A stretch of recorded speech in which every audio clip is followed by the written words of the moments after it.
concebido si nos fuéramos a acercar a Jesús a preguntarle qué tengo que hacer para ser salvo, es decir, para tener una relación abundante y eterna con Dios.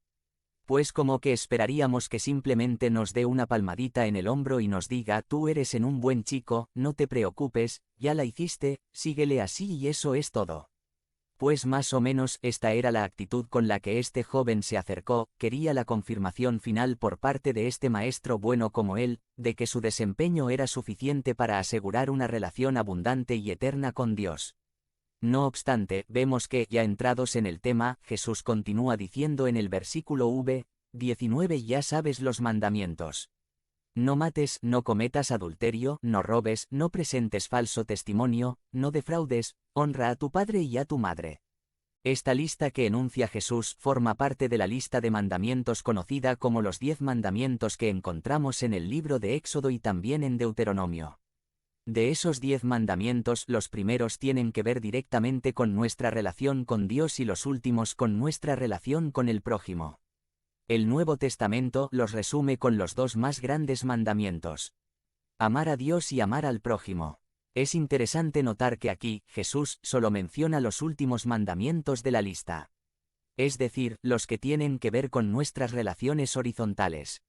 Este detalle es algo intencional, no está ahí por casualidad. El joven inmediatamente respondió: 20. Maestro, dijo el hombre, todo eso lo he cumplido desde que era joven. Casi puedo imaginar a este hombre mientras Jesús hablaba diciendo: la tengo, la tengo, la tengo. Y con cada mandamiento aprobado su supuesta autosuficiencia y autojusticia se iban confirmando. Me recuerda un poco una ocasión que estaban describiendo a la persona que sería la ganadora de un premio académico en mi escuela en la ceremonia de premiación. Con cada atributo mencionado por el que iba a entregar el premio, parecía que me estaba describiendo. Comencé, entonces, a prepararme en mi silla para levantarme y pasar a recibir mi premio, y cuando ya estaba a punto de ponerme de pie, mencionó el nombre del galardonado y no era yo. Así estaba este joven con cada mandamiento mencionado por Jesús. Su autojusticia y autosuficiencia le gritaban: ya ganamos. Por eso responde con toda seguridad y triunfalismo: todo esto lo he cumplido desde mi juventud, gracias, gracias, gracias. Quizá te identificas con el joven de la historia. Quizá como yo, tuviste la bendición de conocer los mandamientos de Dios desde tu niñez y en términos generales has sido un buen chico. Quizá has vivido todo este tiempo pensando que tu relación con Dios depende de lo que haces, de tu desempeño, de tus logros espirituales. Que todo esto es lo que te sostiene en una relación con Dios. Si este es el caso, necesitamos considerar lo que Jesús hace a continuación en la historia. Dice la Biblia algo precioso: 21. Jesús lo miró con amor y añadió. La mención de ese detalle es muy importante, porque lo que le dijo Jesús a continuación no era lo que el joven quería escuchar, sino lo que necesitaba escuchar. Jesús conocía la verdadera necesidad de este corazón.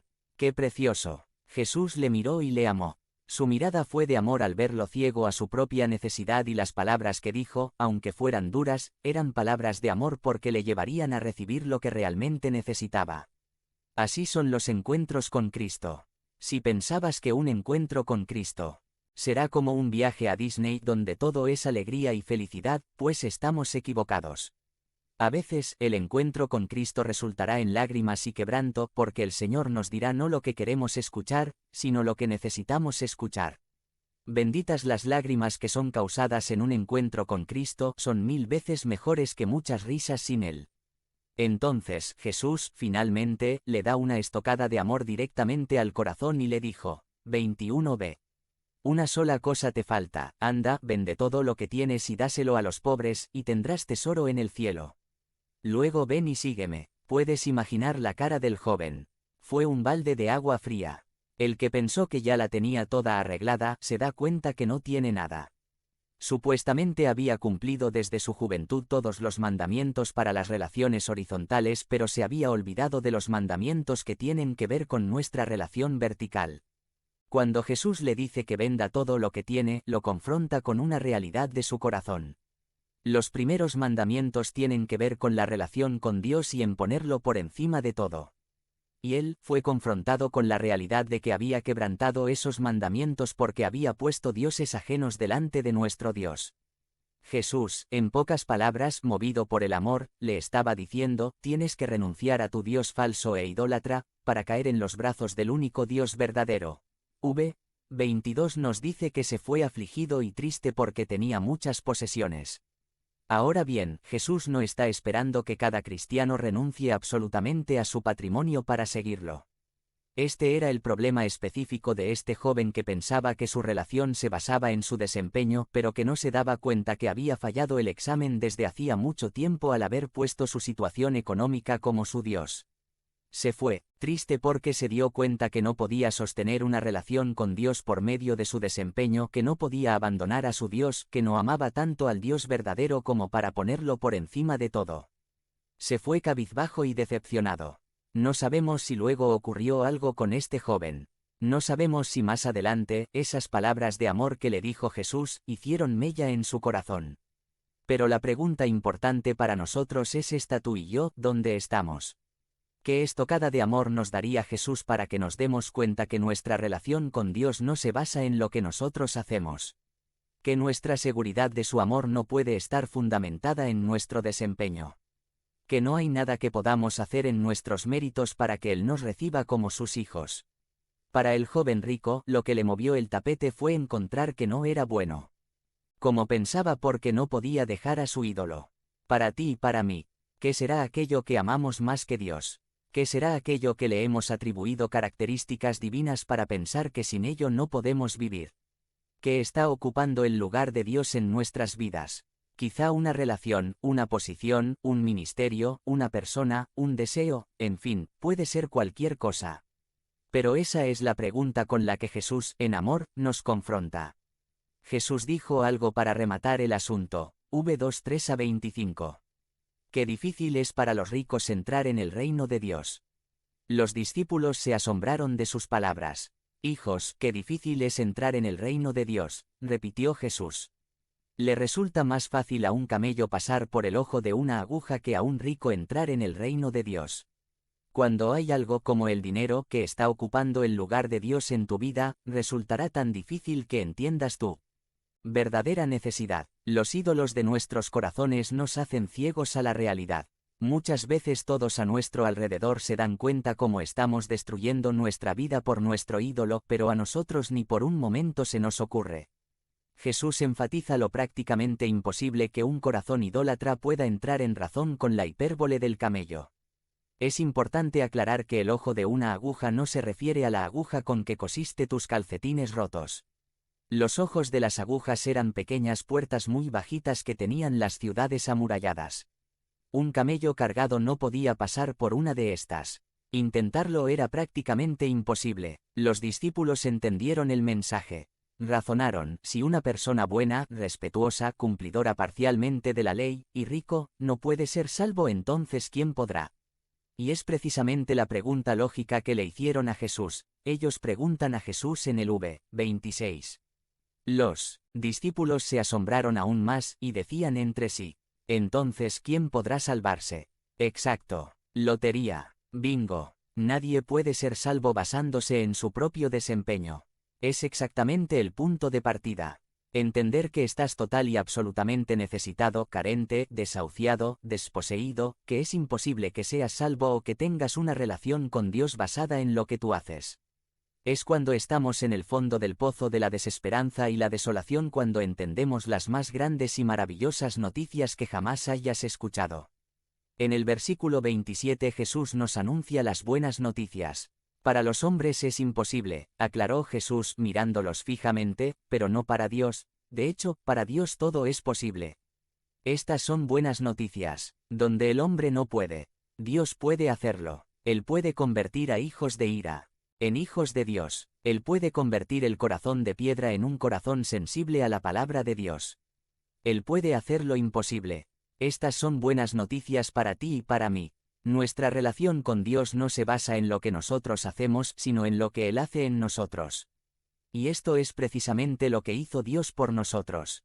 Estando separados de Él, imposibilitados de una relación eterna y abundante con Él, envió a Jesús para que en nuestro lugar cumpliera perfectamente la ley, no solo unos cuantos mandamientos, sino todos, todo el tiempo.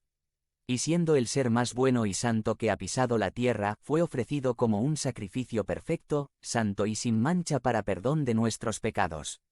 Él tomó nuestro lugar en la cruz y por su resurrección ha sido establecido como Rey de Reyes y Señor de Señores. Y todo aquel que reconoce su necesidad, se arrepiente de sus pecados y abraza por la fe a Jesucristo y su obra de redención, es recibido en el número de los salvados por gracia para la gloria de Dios. Lo que es imposible para los hombres solo es posible para Dios. Y lo hizo a través de Jesucristo.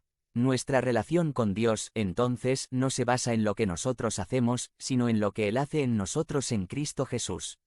Para ti que tienes años en la Iglesia, estas son buenas noticias. Si has estado tratando de vivir a la altura de las expectativas de la ley y te has dado cuenta que no puedes. Tu relación no se basa en lo que haces, sino en lo que Él ya hizo, hace y hará en ti. De allá parte todo. Por eso puedes seguir caminando con Él, siendo intencional en seguir sus pisadas porque la obra que ha comenzado en ti, la va a concluir porque Él es fiel a sus promesas. Para ti que empiezas o te interesa comenzar una relación con Dios, estas son buenas noticias. Puedes acercarte a Dios, así como estás, y Él te convertirá en lo que Él establecido que seas. Tu relación con Él no se basa en lo que haces, sino en lo que Él hace en ti y te transformará para ser lo que debes ser. Es cuando reconocemos esto que entendemos nuestra verdadera necesidad y venimos arrepentidos y totalmente necesitados a sus pies, que Él nos toma y comienza a hacer una obra maravillosa en nosotros. Entonces, lo que haces ya no lo haces con tal de que te acepte, sino la buena conducta, las buenas actitudes, el cumplimiento de los mandamientos, se vuelve el efecto de la obra de gracia de Dios en ti porque te ha aceptado en Cristo. Lo que es imposible para los hombres es posible para Dios. Cristo nos ha mirado también con amor y nos ha dicho no lo que queríamos escuchar, sino lo que debíamos escuchar. Lo que sigue es reconocer nuestra necesidad de Cristo cada día y seguir a donde Él nos guíe para la gloria de Dios. Conviértete en miembro del canal y sé un instrumento de la palabra de Dios. No dejes pasar esta oportunidad de impactar vidas, haz clic en el enlace de la descripción ahora y ayúdanos a difundir la palabra de Dios. ¿Quién eres cuando estás solo? By Rick Gillespie-Mobley, Sumari. Este sermón trata sobre las 3 negaciones de Jesús por parte de Pedro y lo fácil que puede llegar a ser para nosotros negar a Cristo al querer encajar con la multitud que nos rodea. Más que nunca, los creyentes deben negarse a comprometer su fe. ¿Quién eres cuando estás solo?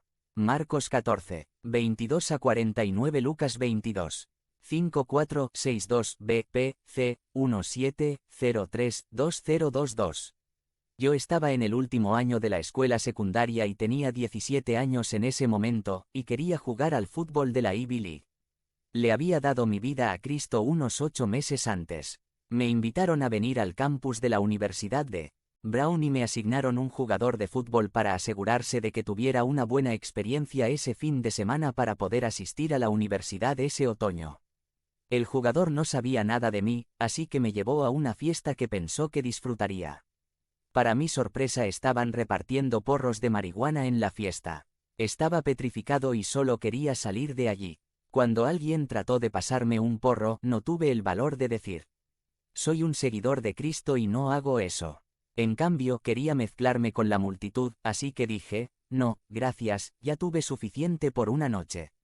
Estaba orando: Señor, si me sacas de aquí, nunca volveré a poner un pie en este campus. Dios lo hizo y yo nunca lo hice. El entrenador de fútbol nunca entendió por qué ya no estaba interesado en la Universidad de Brown.